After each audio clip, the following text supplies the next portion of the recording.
addressing current problems in the country's innovation system. So that's a great achievement for her too, and we're proud of her. So she's also board of studies for 3 universities. Also, she is president WICCI for Telangana and Andhra Pradesh and program head for Center of Excellence in Artificial Intelligence. Currently, she is the CEO of Blackbucks Engineers, who are also conducting the event for today. And so, are you all excited for the event? So, how is it going? Before starting the event, let's discuss how much you are excited for the event, and then we'll start with the event further.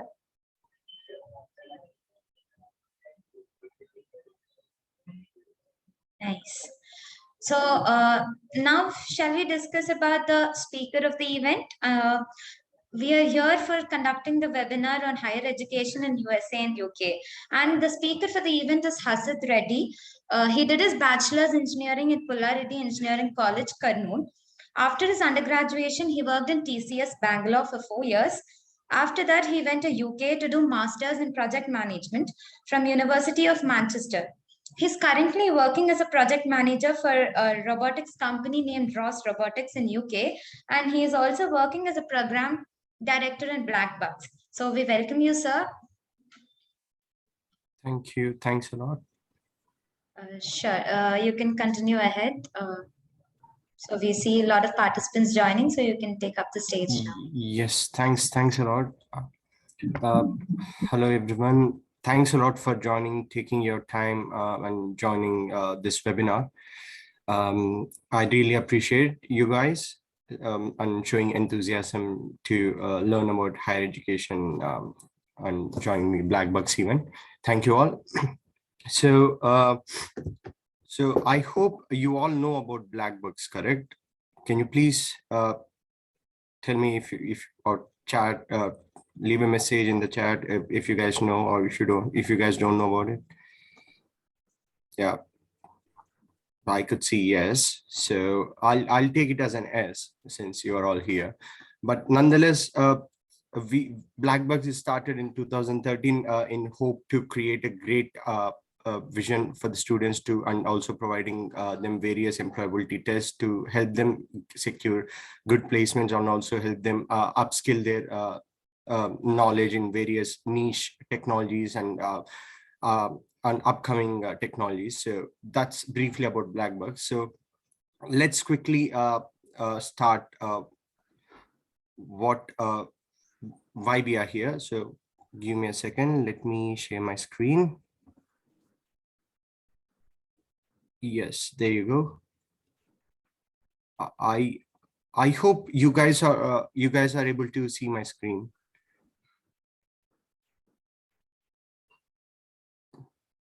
Okay, cool. That's brilliant. So the main agenda of today's session is why exactly is the higher education? Why do we want to go, or why majority of the students aim for higher education abroad, and how to choose a course? Is there any weightage, or do we have any pros and cons for that? And how to choose a destination, sorry, like how is it in UK, USA, Canada, Australia, etc. And yeah, these are the few broad topics that I want to discuss with you all in today's Let us ask a question here to the students. Which country do you prefer to go? Can you please type there, and we'll later discuss what the benefits. Hasif is going to mention those. USA, okay. Canada.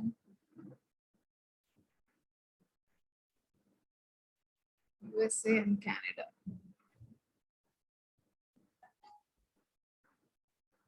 Kaushik, UK. Australia.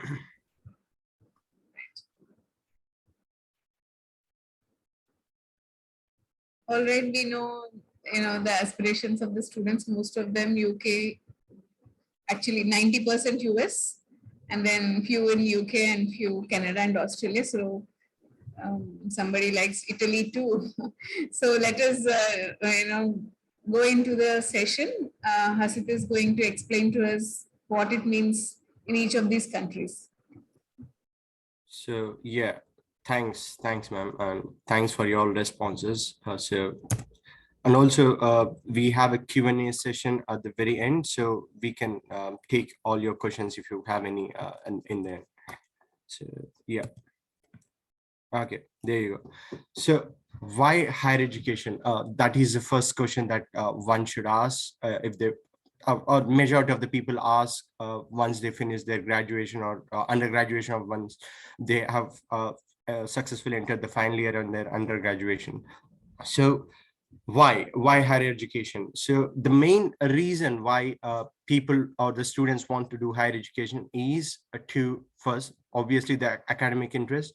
Say suppose if someone wants to excel or study or pursue a lot and study or research more in mechanical field or data science or artificial intelligence, and these that is the main reason why people want to go abroad, because they have some beautiful universities, technologies, and latest courses. They have good research facilities where they can go invest their time and learn a lot from them. And also the second reason is the personal development. uh, you get to know a lot. Once you enter into a different country, you're on your own. You have to keep a track on yourself. So it gives you a brilliant and beautiful opportunity to or a chance to give to make sure that you develop in a wholesome way. And also there's tons of opportunities and careers across the globe. Say if you want to be a data scientist, there are lots of opportunities in India as well. But then if someone's criteria was to get a higher pay, then moving abroad in USA and UK and Canada is the best option based on their interest. There's no correct and there's no wrong answers based on how you judge if you want to carry forward for higher education. It's just based on your personal interest and agenda, what you want to do in your life. And as I said, increase the earning potential, because if you have studied from if you have studied masters from any abroad universities, it can be a good university or can be an average university. Your profile will stand apart from the other candidates, obviously. And also your resume will be valued, and you will be valued because gaining a master's from internationally recognized university, it's itself a big achievement. Yeah, and also it also gives you an edge to earn more than the regular normal slab of earning. And also the experience and networking. So yeah, many people as I said, once you go abroad, it's not just purely education. Yes, education is important, and we study hard, there are a lot of deadlines and stuff. But then in the same way, you have to enjoy the beautiful culture over the beautiful countries, beautiful scenarios. You get to know them, you meet people in and day out. You learn a lot of points from them, and also see their viewpoints on a topic, and understand how people from, say, Colombia understands the situation, and how a person from China or Japan understands or analyzes the situation. So it's a brilliant opportunity. And also you get to meet a lot of people across the globe and expand your network, which itself is a great opportunity that one can get. So that's with why higher education. So once you decided to do a higher education, then why study abroad? One, as I said, you meet students across the world. So in my experience, when I did my masters, I met people from Uganda, Colombia, Mexico, USA, China, and all these things. And you develop it, and you understand and develop a trait from each and every student. Say for example, my Chinese friends are extremely hardworking. So it helps me to drive myself and motivate myself to work that hard. So say I have a friend from Colombia who is excellent in speaking, in public speaking, and also conducting seminars and being a dynamic leader. So you meet these people across the world, and it gives you an excellent and brilliant opportunity to be with them, and also take few traits. And also it's not only to take a trait, and it's also you who can demonstrate your trait or your skills to them and help them grow. It is such a beautiful feeling that meeting people and trying to understand them and working together with them in projects or group seminars. You get to learn a lot, and also various cultures and viewpoints. So I would say an example, say where where my professor gave me an example, or gave a class example regarding the cultural viewpoints. She was working, my professor from UK, which is Manchester. She was working for a Chinese firm. So the Chinese people, or the company owners from China, came to UK to pay a visit with their company and also tie a deal. So everything was brilliant. So one thing Manchester UK in particular is known for is heavy rains. So as a token of gratitude, so she thought of giving them or gifting them an umbrella, which she felt, my professor felt, that it will be a nice gesture for them to understand, okay, it rains heavily in Manchester, so that's why we gave umbrella. So just to make sure it's a perfect souvenir. But then the people from China got really offended and felt very bad. So on asking why they felt very bad, they said that in China it is a very bad omen to give umbrellas to someone as a gift, so you shouldn't do it. So this is just an example I was just quoting. So it's just that my main idea is you try to understand new cultures, new viewpoints and things. So exposure to different form of teaching, that's the next an important point that one will take away. So we are just used to or accustomed to a unique Indian education system, where we go to the class, or where colleges or the professors will be on back of us and say, okay, you have to come to college, you are missing attendance. So it's basically the colleges who drive students to attend the classes, rather than students by themselves joining the class or trying to understand. So it is in abroad, professors don't push students. It's just purely up to the students to learn as much as they can from professors. But professors are always there, or lectures are always there for you to help. It's up to you, that it's your responsibility to go to them and gain as much knowledge as you can. So in that process, you tend to learn a lot of stuff. You try to read a lot of reference textbook, and also various academic journals, and also learn a lot. And in return, you will your knowledge is increased in a particular domain or any field that you want to do. And also enhance technical and soft skills. So soft skills, as I said, if you go abroad, you have to only speak in English or communicate them in English. So once you keep speaking in English, it will be an habit for you. It will become a habit for you to talk to them in English and try to understand. You get to understand various accents across the world, which is also a beautiful thing that one can experience. Say in UK, it is quite easy to understand the southern part of UK accent. But if you go further north, like Scotland or Newcastle, it will be extremely hard to understand their accent, because they have a very thick accent. So, but nonetheless, if you keep talking to them in a day, you'll understand by the end of the day. So these are the, and you'll also, by attending a lot of seminars and by giving group presentations, your overall soft skills and communication skills will also be increased. And also once you're in UK or USA, your mind will automatically switch and say that, okay, we have to work on niche technologies in order to survive and keep ourselves up way above the others. So you tend to discuss with people about new technologies and new skills. So that is a good takeaway point. And experience life in different country, as I said, get to eat their various cuisines, their lifestyle, their culture. You get to know them, experience them.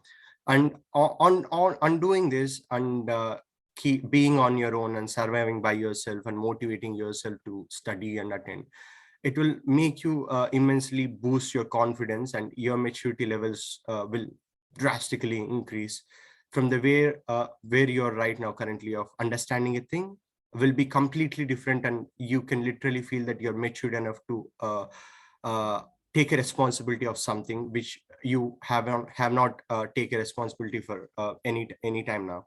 So these are the few changes that you can feel and experience if you go to abroad. I'm not saying that you can't gain all this if you do a master's in India or go to IIM or ISB. You definitely we definitely get to meet a great minds in IIM and ISB, but it's just that it's going abroad, it's totally a different world altogether. The dynamics will be changed and you have to act accordingly. So it's a different experience altogether, and that's my main point. And if a student wants to experience this, why not? Then why not study abroad?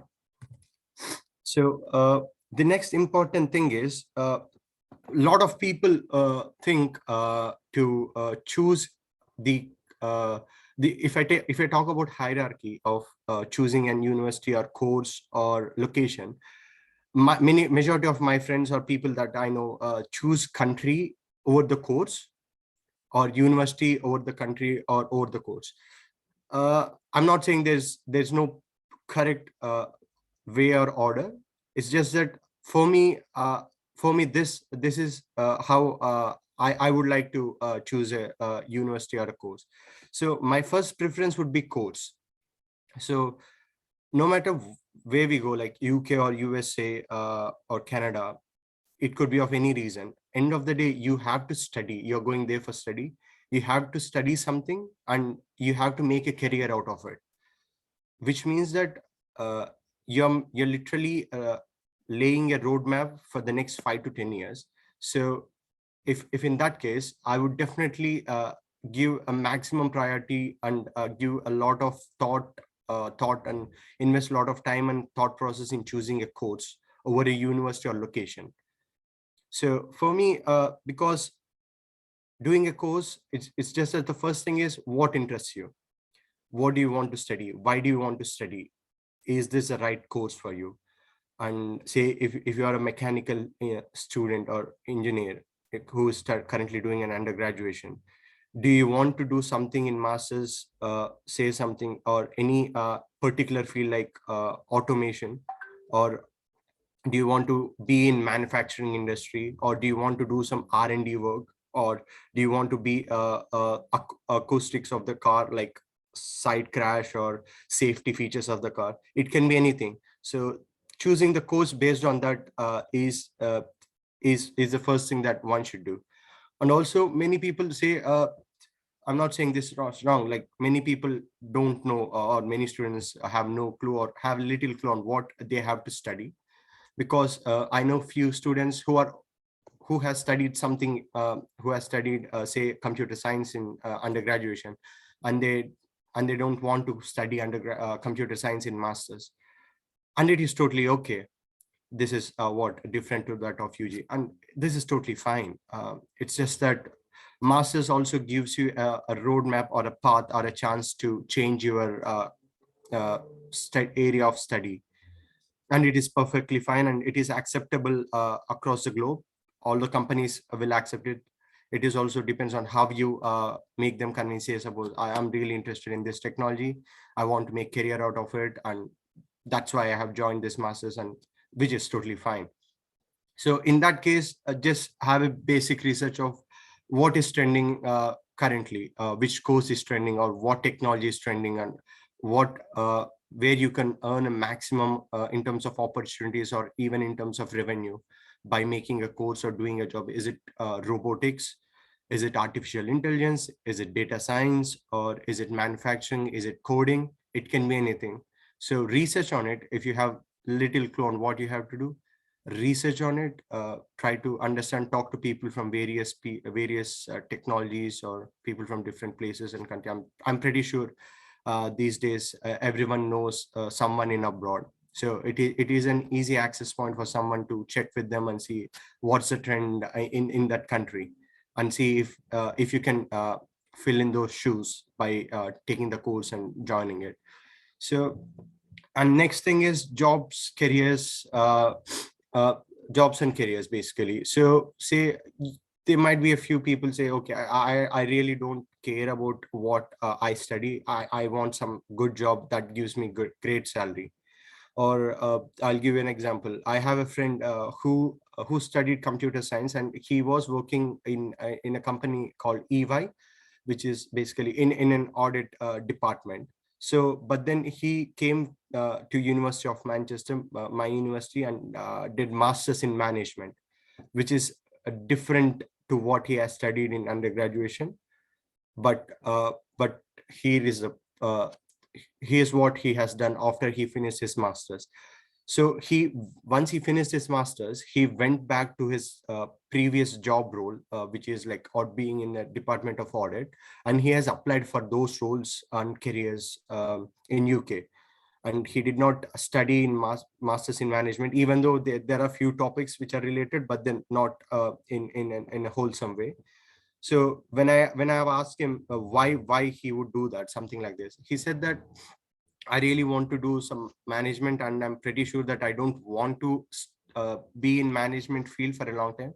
I really like auditing, and studying masters in some good universities give me an edge in getting hired or selected from by big firms like KPMG, Deloitte, or Amazon, or something like that.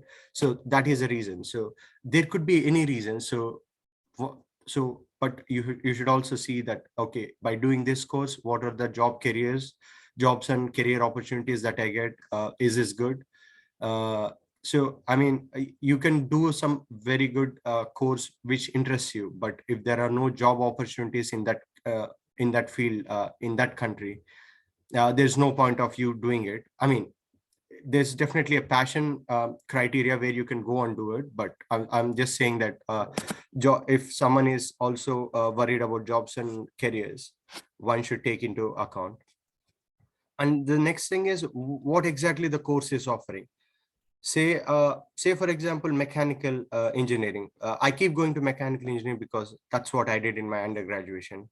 So and you're extremely interested in fluid dynamics and CFDs and stuff, but say you found a mechanical course which of masters in mechanical course from very highly reputed university, may it be in USA or UK or Canada and Australia, it can be anywhere. But if the course as in the course content doesn't offer you something which is related to fluid dynamics or CFD, rather they focus on designing of chassis or designing of shafts, or being an automotive engineer or something else, you studying that makes no point, because you always wanted to do something in fluid dynamics or heat transfers. I'm just taking this as an example. So in that case, once you choose the course, you go through their catalog or brochure and see what exactly the course is offering. What subjects will I study in this course? Is this related to my views and my plan? If not, then choose something else. But yeah, so that is also one criteria that one should take. And also the duration of course. So many people, if people wants to prefer or wants to do only 1 year course, then Europe, UK is a hot destination. But majority of the places like Australia, Canada, or um, USA, they do offer 2 years of course. So it also depends on that. Since I'm choosing course over country, for me duration of the course also matters. So if I say, suppose if I want to do MBA, and I don't feel like doing 2 years of investing 2 years of my time in doing MBA. In that way, it will reduces my tuition fee for an year and also my living expenditures for an year, where I should only pay it for an year rather than 2 years. So in that situation, I choose UK or Euro rather than going to USA or Canada. But if you are okay, or if you are totally fine investing 2 years of time and money in some university and gaining some experience, So you choose a different country. That's my takeaway. That's my saying in when I say duration of the course. So the next thing is credit system. So the next thing that you have to understand is the credit systems are totally different from USA and UK. So in UK, they weigh the credit systems based on the subjects you take in a semester. So in UK, it is a 1-year course, which is a very rapid and fast-paced course, where you see like 4 months, one sem is gone, exams are gone, and they don't give you some time break or gap, and immediately they start your second sem, and once it is done, they start a dissertation, which is a project kind of work, where you have to research in a topic and submit them the thesis. So you don't get some time. And in credit system, based on that, like if you take 4 subjects, so each generally they give 15 credits for this, for one subject. So 4 into 15, and they have, if I'm not wrong, a total of 160 or 180 credits are needed. So based on that, you have to select your courses. There'll be few mandatory courses and few optional subjects. So based on your credits and remaining credits, you can always choose the optional subjects. But in USA, if I'm wrong, if I'm not wrong, they weigh the credit system based on the number of hours a student is investing on that course, in terms of doing an assignment or listening to the class or lectures, presenting it, so something like this. So it's a totally a different credit system. So uh, it is always handy if you understand the credit systems before you join the course. So so so now if you have choose the course, which is a huge task, that is done. So next thing is choose the university. Say which university offers the best course, which is highly reputed or highly accredited or highly recognized. So based on that, you have to choose a university. So once you choose the course, the next thing is, generally people tend to see the university rankings. There are a lot of websites that help students to see the university rankings, like Times, there is US News, there is FT website, and Blackbucks, we keep posting these links of university rankings. So have a constant look. And we also conduct various sessions for how to see the university rankings, scholarships and stuff. So have a look, and we will discuss about this in details after a few slides. So once based on the university ranking, shortlist few universities and also the country and employability options. Say a university from UK you like, but then you have to see what is the employability options over there. Is it very hard to crack a job, or is it easy if you learn some technology?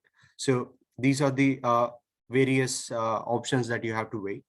And also, end of the day, no matter how good the university is, how best the course is, end of the day, it all comes down to the financial standpoint.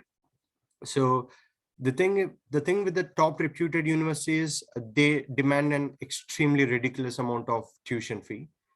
So few people can afford it, few people can't, or few people take a loan, or few people apply for scholarship. It all depends on the financial situation that you are in, because you are the best judge of that situation. If you're happy to afford yourself with the tuition fee based on your living expenses and also the accommodation over there, then based on that, you can always choose any university, or you can take away few universities out, or rule of few universities. And also different universities offer various scholarships. So they tend to open the scholarship in their university websites as soon as the academic year starts. So once you apply for it, once you get an offer from the university, you can straight away go ahead and apply for the scholarship. So they won't waive off the entire fee. Few scholarships can waive the entire fee, but majority won't. Say they might say that we will give you $5,000 a waive off for a sponsorship. So and you can read those criterias and eligibilities, and you can apply them. But I would like to say that they're extremely competitive and hard to get, and you need to have a sound academic background and supporting document which says that why you're eligible for scholarship.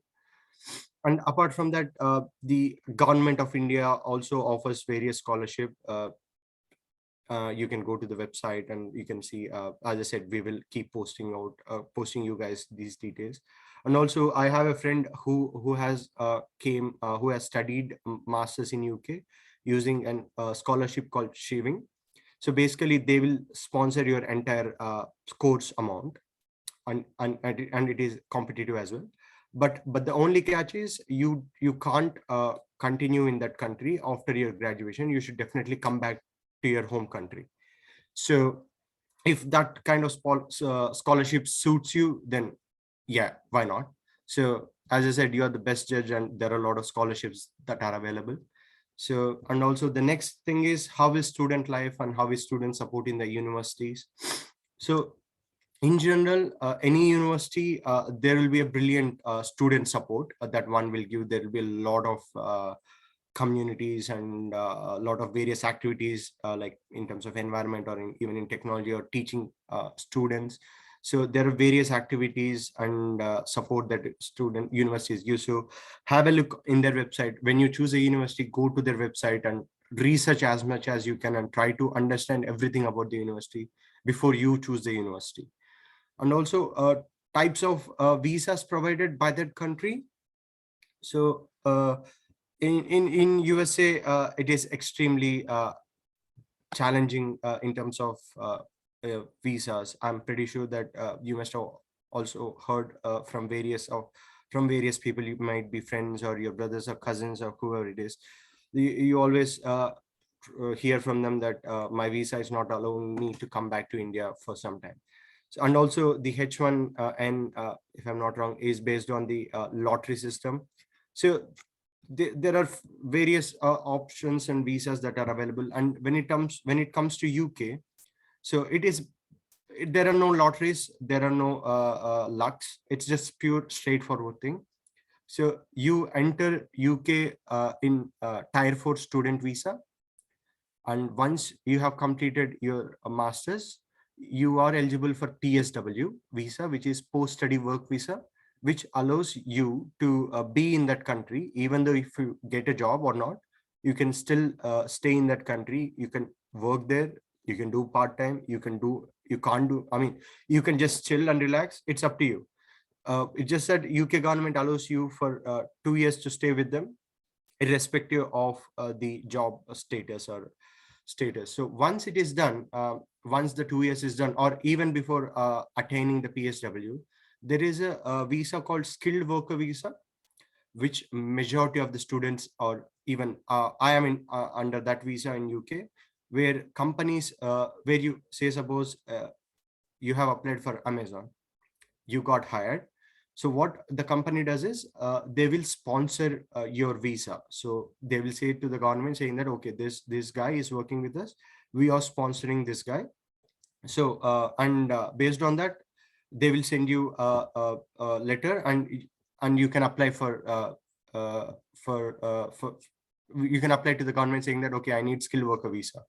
And the number of years in the skilled worker visa is purely dependent on the company. Say few companies will only give you the visa for 3 years, few can give you for a couple of years, and few can give you for 4 to 5 years. So what happens after the couple of years? What happens to the visa? Either the company can extend it, can renew it, or they would say that, okay, that's it, you need to find something else. So if you want to change a company in UK, if you are in a skilled worker visa, you have to find a company which also sponsors your visa. So that is the only catch in UK. If you have to survive while doing job, get a sponsored visa, stick with the company as long as you can, and then stay there. So what is the next step to skilled worker visa? So in UK, once you finished 5 years in skilled worker visa, as in 5 years working in UK, you can apply for indefinite to remain visa. where you say to the government saying that, okay, I'm in UK for 5 years. I have worked for a company which sponsored me, so I am entitled for indefinite to remain. So I'm applying it. So once you do it, once you get it, so you can stay as long as you can in UK without any restrictions, without any visa issues. You can travel across without any limitations.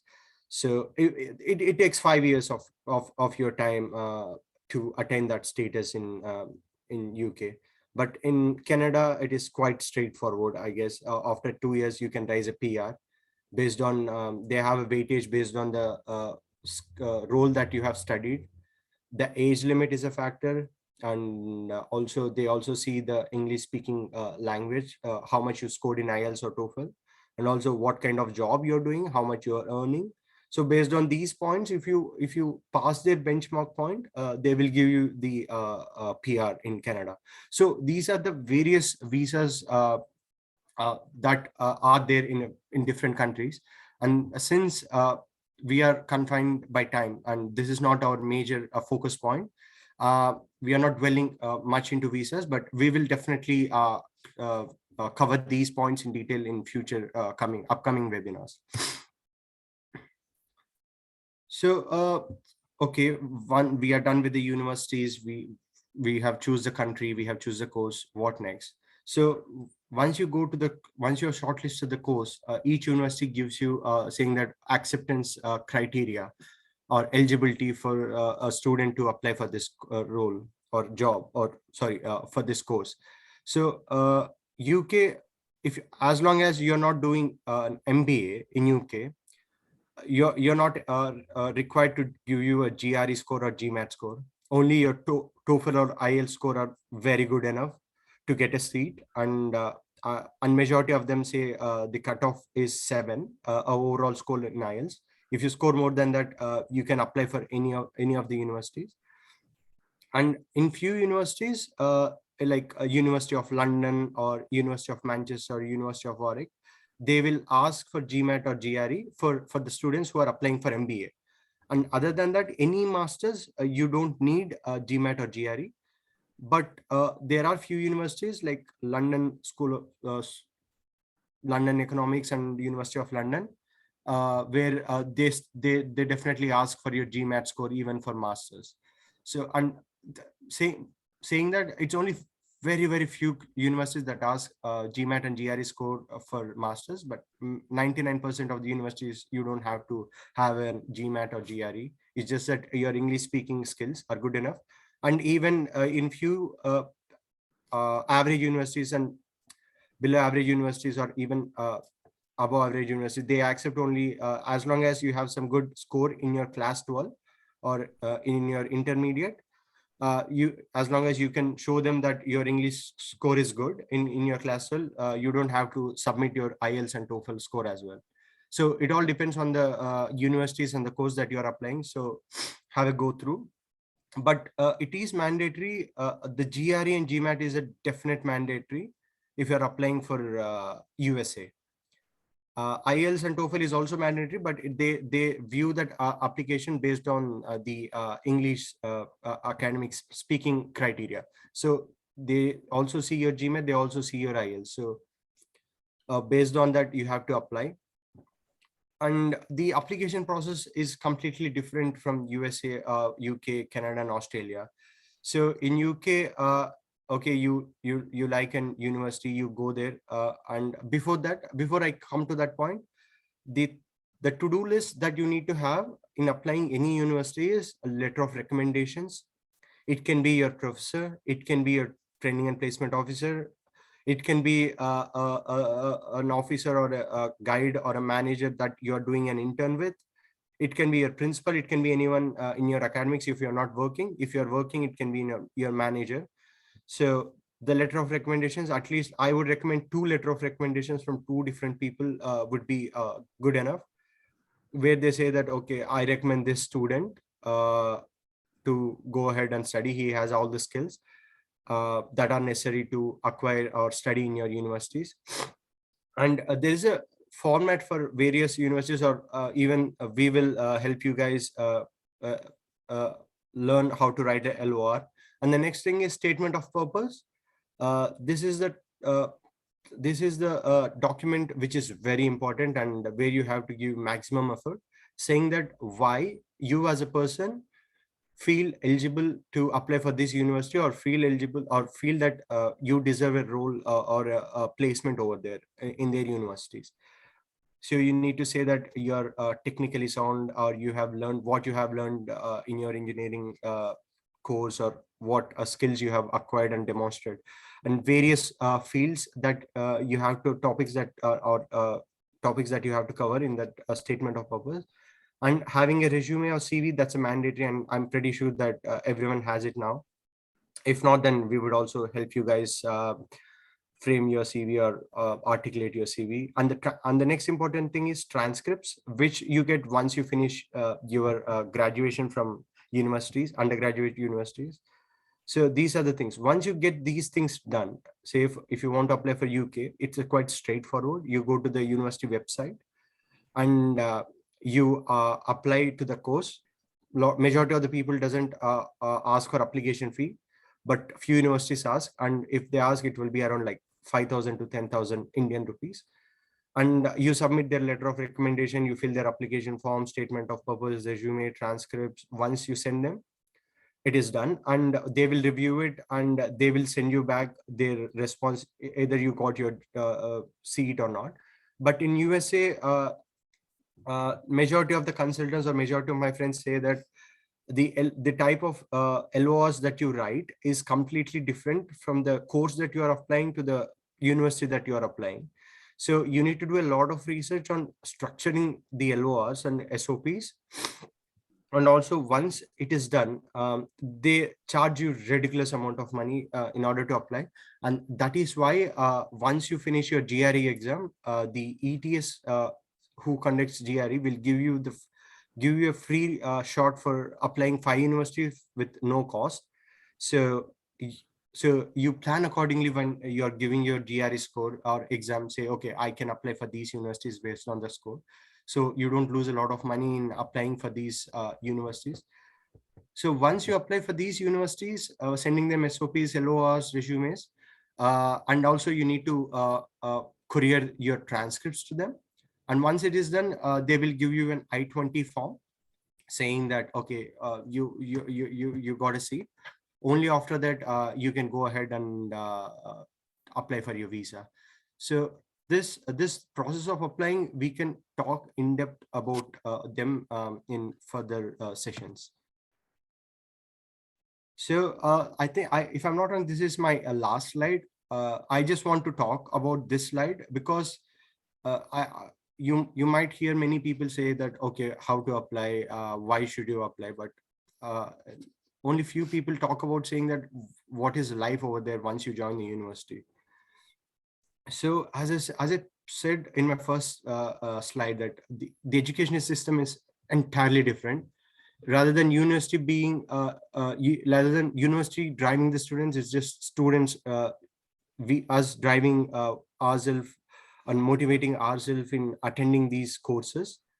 So the universities only give you a timetable, say that, okay, this class is given by this professor in this auditorium or classroom at this time. So it is up to us to check the timeline and go to that seminar and attend it and gain knowledge. And also I would like to say that the teaching is also completely different. Say example, a professor in India, I mean, end of the day, there's no right or there's no wrong in terms of teaching or education system. It's just that I want to say that it is completely different. So where in India, professor comes, he teaches, he has his notes, he teaches, he go, and in the end of the day, in exams, you mostly get the same questions or the same topics that that a professor taught you guys. But in UK or USA, teacher or a professor comes, he gives you basic brief snippets about the topic, give you guys a highlight about various topics, just briefly touches each topic, on end of the class, he gives you a ton loads of reference books and academic reference academic papers. So it's up to you that you study them all, understand them all, understand the concept, and be prepared for the exam, because in exam it can be from anywhere related to the topic. So that's one topic that I want you guys to be prepared with. And as I said, you'll have a lot of seminars, practical work, lectures, group reports and stuff. And also the beautiful thing that I really liked about is, even though we have a lot of libraries in our universities, huge libraries, I feel that it is underutilized. But if you see in UK or USA, majority of the students spend their masters in library, studying academic journals and learning resources, listening to various talks and reading textbooks. So it gives you motivation to learn or hunger to learn more. So that is one which trust me, you will love to go to library once you join the masters, because since you drive yourself to learn a lot, you'll be motivated to go to library, and in return you gain a lot of knowledge and tons of deadlines. Trust me, they will grill you down in terms of deadlines, especially in UK being a 1 year course. It's a very rapid pace. As soon as you finish one assignment on one deadline, they will come up with a new deadline for a different course. So you should be at a constant pace and urged to finish the masters. So the final point of this session is no lot of students, being a students of India, we are quite used to in-campus placements, or even as a matter of fact, I know many students, or I know friends who joined the universities or the colleges, engineering colleges, based on the placement records that in university have. So from there, going to abroad where they don't offer you any in-campus placements, none of the top university offer in-campus placement. It's only you who is responsible in getting job. You have to apply on your own. It can be via LinkedIn, or it can be there are many job fairs or job like Naukaris over there, websites which can offer, where they post the job. So it's up to you. You apply for that role, for the job. You go to Amazon website, see the career sections over there, you apply on your own. But the only thing that university help you is build your resume, correct your resume, and also the cover letter. They can correct your cover letter, or recommend a cover letter for you. And also they will walk you down to the application process and how you have to apply for university or for the companies. It can be top MNCs or anything. So and also get you prepared with the interviews, group discussions and everything. So the idea is, the universities provides you all the necessary skills that you want in order to survive in this world. And they say that, okay, once we are done, and it's up to you to gain any job, or if you want to have, it's up to you. So that one thing, we should you guys should take care. You should not think that, okay, we graduate from top universities and we get job easily. So that is not a case. Yes, your resume stand apart but from the others, but it's all up to you end of the day. So yeah, as I said, I've been saying that we will cover in the next sessions. So what's next? What we thought is, once this session is basically a brief overview on higher education. So next, what we would like to do, sorry. Okay. So next, what we want to do is, we want to make a sessions which are country specific. Say maybe next week we would like to bring a person who helps you understand, or give you a webinar on UK, especially in UK, trying to understand various scholarships that are available, what are the grade systems that they have, or how to apply for UK, what is the process, when to apply for UK universities. And it's the same for USA as well. So because the application process is entirely different, and also we are trying to get people who has already studied in USA or UK and who are there in UK or USA, so that you will get a first-hand experience of what's life over there and how to apply for it. And also there are various topics like scholarships where we want to focus more on. So these are the links that you want to keep a track on, or have a constant look on, because we post a lot of beautiful content in terms of, and also various sessions that might help for you. So yeah, that's it. And the only thing I'm left with Q&A. If anyone has any questions, please let me know. I'll be very happy to help you guys or answer you guys. Thank you. It's a very comprehensive one. Students will be, while they actually ask the questions, I would like to tell them few things. One is, like, I have seen many students, especially if you are from already Blackbucks student. I know you are a bright student. That's why you have opted for a certification or something like that. So what happens is, usually students follow their seniors and land up in really very bad universities, wherein you can actually target for your top, say, if you're really good, you can target 1 to 50 universities, or 51 to 100, depends on what GRE score you have got. So what we are going to do in over next few weeks is, every week, Thursday, 7 p.m., we are going to have a webinar on higher education. And in this, we are going to help you from falling into trap into this. Everybody, either their relative or a cousin or a senior, puts them into a bad university. And later these universities, some of them are really so bad that you might have heard during COVID that they are locked and things like that. But wherein these students are really bright, if they get a good GRE score, TOEFL, IELTS score, they can go to a really very good university. No, the university mark is for rest of your life on your resume, wherever you go. So choice of the university really makes a very big difference for you for rest of the life. You're starting from the first job. Okay, so there are so many aspects related to a university that you will have to check. Do you want to study in a small university with, say, probably if you 2,000, 3,000 people, or some universities have 40,000, 50,000 people? So do you want a big university or a small university where there is a focus? Do you want to study in a university which is located in a city where there are a lot of opportunities, or do you want to study in a university where there is very peace and calm environment? So these are the topics that we'll be covering going forward, so that you don't fall into the trap of bad universities.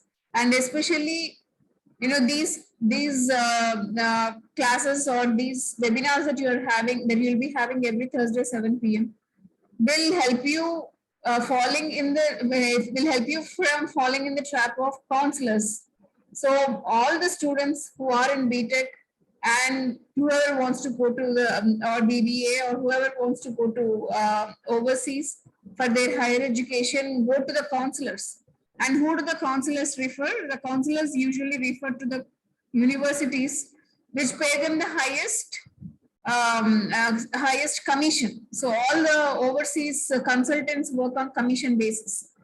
They don't charge from you. Probably sometimes they also charge from you, but the university where they get admission for you, they will provide them almost 40 to 50,000 per student. That's how they earn.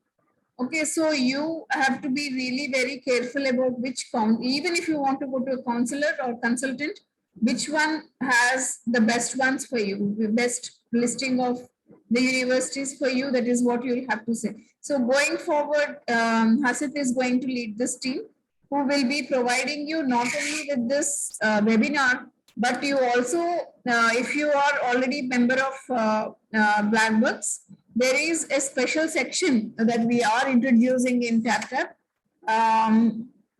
So there is a higher education section. Here, they will be putting a lot of information related to GRE and TOEFL and IELTS.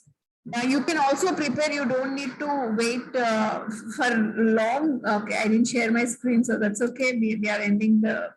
So you don't need to go and really spend a lot of money again on GRE, TOEFL, and IELTS. So the Blackbucks Chapter platform also has listening, speaking, writing tests, verbal aptitude. All these tests will be put in there. You can practice. You can take sample tests. You can take the previous question paper test and go to GRE. So it is like, the Lalita jewelry person, Dappalurke Rao. So we don't want you to spend a lot on it. All the information that is required for you to take you step by step into the best university possible for you will be given onto this. Okay.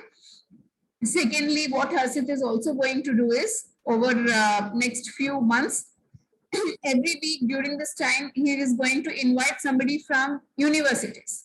So that student in that university, somebody who is studying, will explain to you the benefits, the process of applying, the benefits of studying there or the problems of studying there, so that it will be very easy for you to apply to those universities and also go to those universities. So this is, I'm sure if you are from already Blackbucks.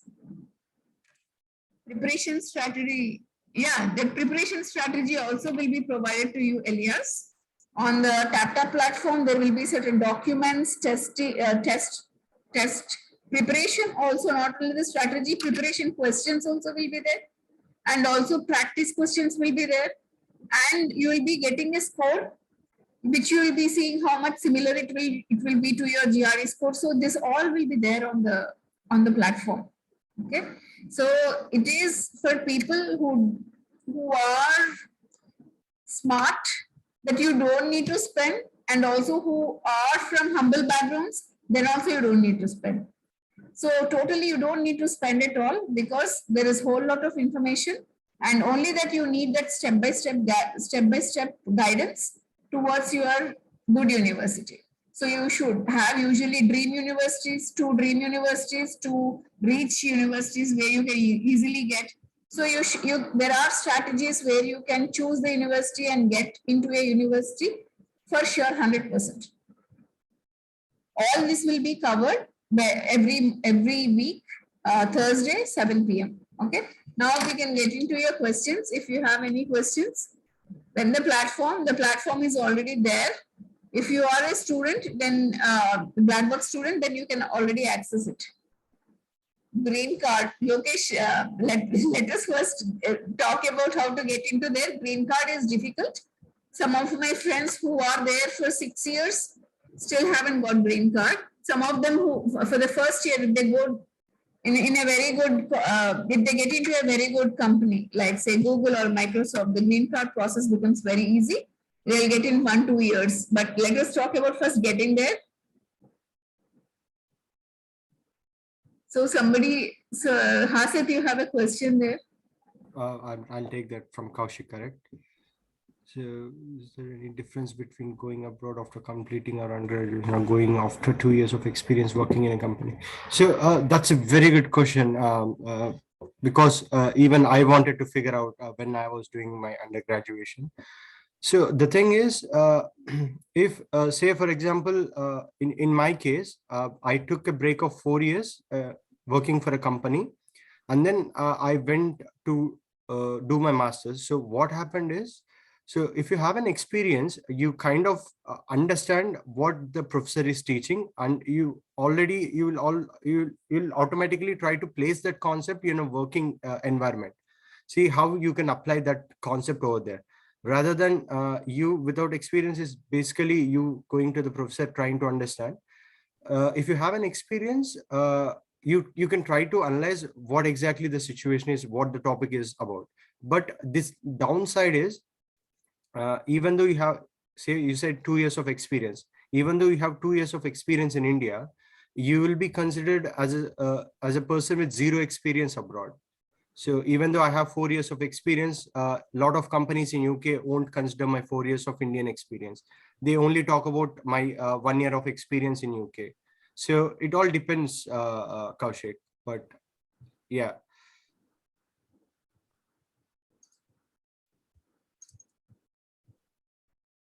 If two friends can get into same college, is it okay? I mean, it's up to you. You can get into any college as long as, I mean, they won't track your details saying that okay, you two are friends. But yeah, if you go as friends, it will be more fun. It's all good. You can apply if you want. Sir, can I go to masters with 3 with, I don't know credit, but my college is accredited. I don't quite understand, Nikhila. I assume that you're saying that even though you don't have your bachelor's degree, or even though you have 3 years of degree, is it okay if you can get a seat in abroad? Is what I'm assuming. Yes, you can. It is totally dependent on the universities. So basically, the universities, if you go to any website, the universities say that you need to have a bachelor's, aggregated bachelor's degree. So as long as your university is aggregated with some organization in India, you can study there. So that won't be a problem. Anuradha ma'am, someone is asking, can you please share the learning platform? So I'm assuming where is that? Someone has direct messaged me, Elia. Acha, okay. So if that person is a Blackbucks student already, then the student will already be having the platform with them. I'm not sure if that person is a Blackbucks student. Otherwise, also very soon, government of Andhra Pradesh is releasing to every other student. Every student will get access to that. Department of IT. That's good. Thank you, ma'am. Someone said that can you sorry, can you speak about the budget to plan my future? As I said, it totally depends on the universities that you choose. Say, if you want to give me an example, University of Manchester might charge you around 25 to 30 lakhs or 28 lakhs or even 23 lakhs for one course per year. That is purely a tuition fee. And on top of that, you need to show finance or funds for your accommodation, which is roughly around 8 lakhs. And then if you don't get a part-time, you need some amount for surviving. But if you join any decent or average universities like Bournemouth University, for example, where you can complete a master's course around 10 lakhs or 9 lakhs. So it totally depends on the course and the universities that you choose. Majority of the students wanted to go to US. So in US, almost it costs you 30 lakhs per year. That is very normal to have 30 lakhs per year. And over that, you'll also have to put, as Hasid has mentioned, your expenses. That also you have to count. So be ready to be having around some 80 to 90 lakhs for the travel. But however, many master students, because you are all aspiring to go to masters, many master students start earning during their so you can work almost I think 10 hours a week. 10 hours a week you can work, and probably you can make around $100 or something like that. You can probably earn for your own living expenses, but fees you really have to have budget for that. Yep, that's correct. And also there's a lot of finance that can help you, but we will talk about them in future. And also someone said, can I get a visa with the help of my cousin visa in USA to do job? I don't think so. You can get a visa, yes, but only to stay over there as a visitor visa, but I don't think they will allow you to work over there. If the next question is, if I join in a university, is it mandatory to pay a 2 years fee in one tap? No, it is not mandatory. They will offer you various options, or even they charge you sem wise. So you don't have to pay everything in one go. You can pay in 3 different phases or 4 different phases. So that way you'll be quite relieved in order to arrange funds. So why majority thinks to go to US rather than UK? So I can't talk about majority. I feel it is totally a personal choice, as also a psychological thing, because a few decades ago, USA is the only hot destination in order to study or in order to work. So people started going to USA and their economy rised, and in return, they people started earning a lot. So many people were in a belief that USA will pay you a lot and you can get settled faster. So that is the reason why majority of the people go to USA. But I realize that the trend has changed. Now majority of the students were started looking for UK or Canada or Australia. So yeah, that is the reason I would say. Okay, for me, I have stayed in both UK and US, Anil, and I have also been associated with the universities of UK, US, and Canada also. The one major issue with UK is earlier, as soon as your education is done, you'll have to come back to India. Now they have changed a little bit, and they have given 2 years of work permit after you complete your post graduation. You can almost work for 2 years after your post graduation, but after that, staying back will become a problem. Is little bit very lucky people get to stay back. But in US, it is real up to 6 years. You can have your H1 visa. After your, you will easily get a job, or you easily get a H1 visa, and after that, again there can be an extension. So you can keep extending your visa even if you don't have a green card. That's why USA is, many people prefer that. But as Hasid has mentioned, it is also popular because of the previous history of people who have gone there. But if you see, Canada is very welcoming for people who want to settle. For immigration and all, Canada is very welcoming. Australia has lost its sheen. They are a little bit hostile to Indians at this moment. But Canada is really very good, because after you go there, by the time you complete, you'll also get your immigration status, and you can probably continue living there. What exam should we write, ma'am? What exam should we write to go abroad? You should, as Hasid has mentioned, for some universities, if you check, they go with your credentials, but most of them will need GRE and one of these, TOEFL or IELTS. One of these they will need. Yes. But UK universities, many of them look at your marks and they don't need your GRE.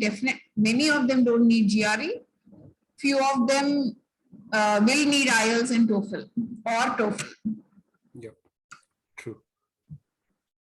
Financial status, Anil, it is 1 year, as Hasit has mentioned. So UK, obviously, you get to spend less when from the budget point of view. If you want to spend very little, then UK is 1 year MS, right? So it is easy for you.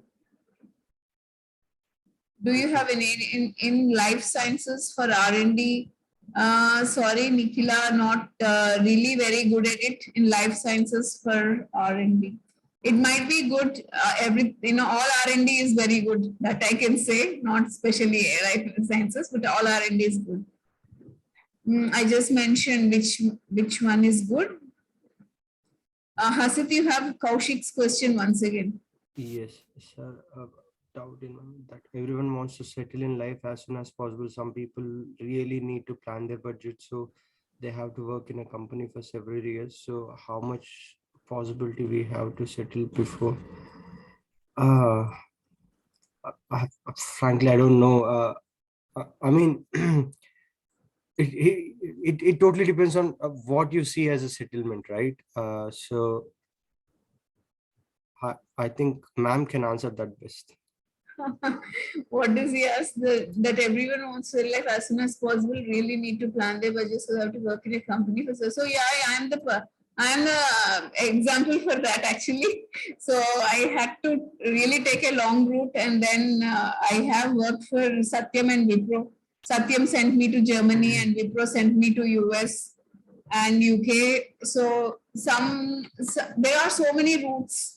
You don't need to feel sorry about yourself, Kaushik. I'm so happy for my journey in so many different ways. I cherish the times I have here in college and here in Wipro or Satyam or Microsoft.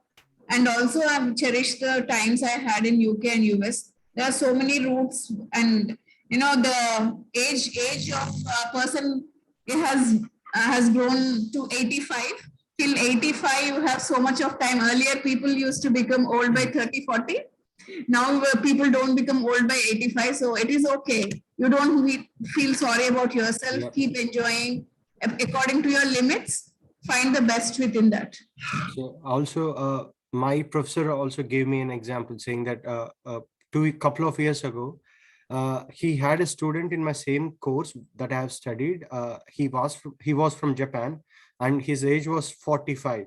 So you don't. It's not a cliche that you have to study masters before 30, before you turn 27 or 30.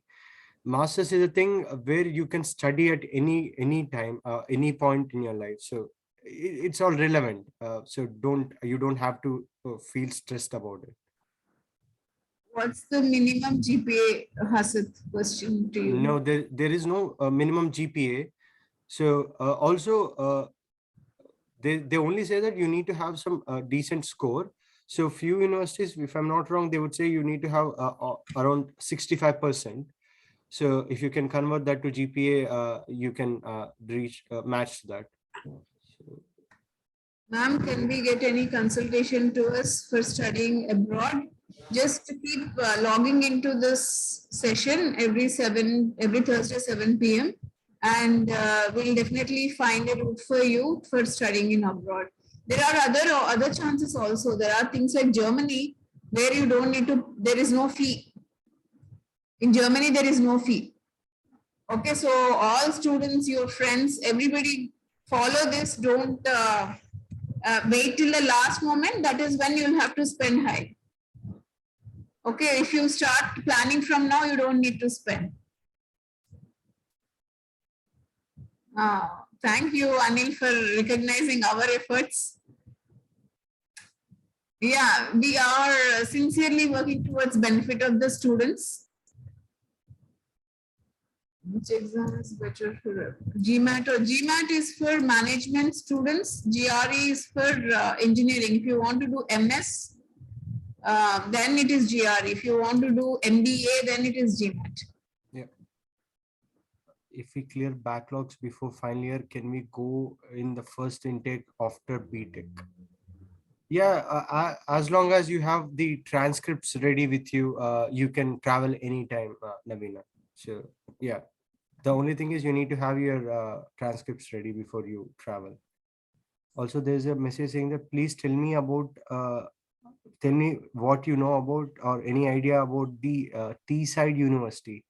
I have no clue, Upendra, about that university. So I will take that question and try to answer about that university in the next course or next webinar. Which exam is better for which country has more job opportunities?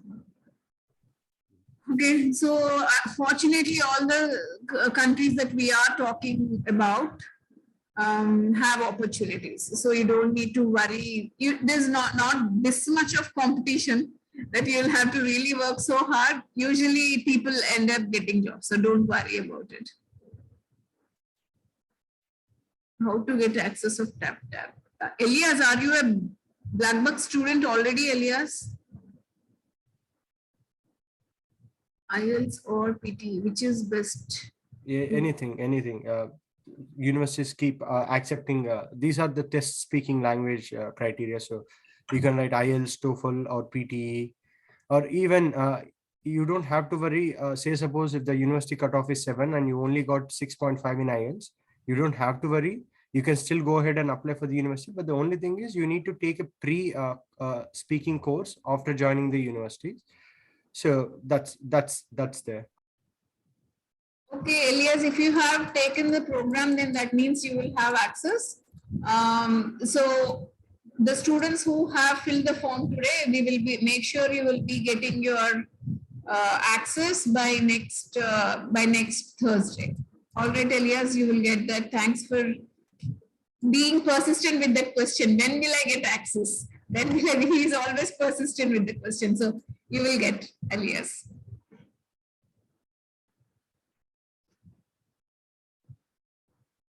Okay, questions are done. Thanks, all of you. Yeah. So thanks, all of you. You're all very enthusiastic. Pull in your friends onto this platform so that they'll also take benefit out of this.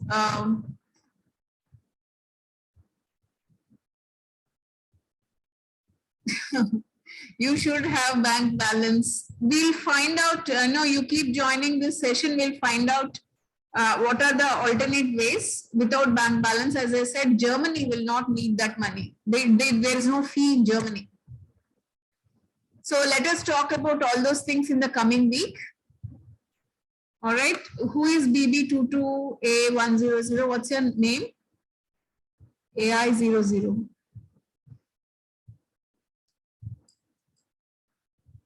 Okay. So whatever it is, doesn't matter.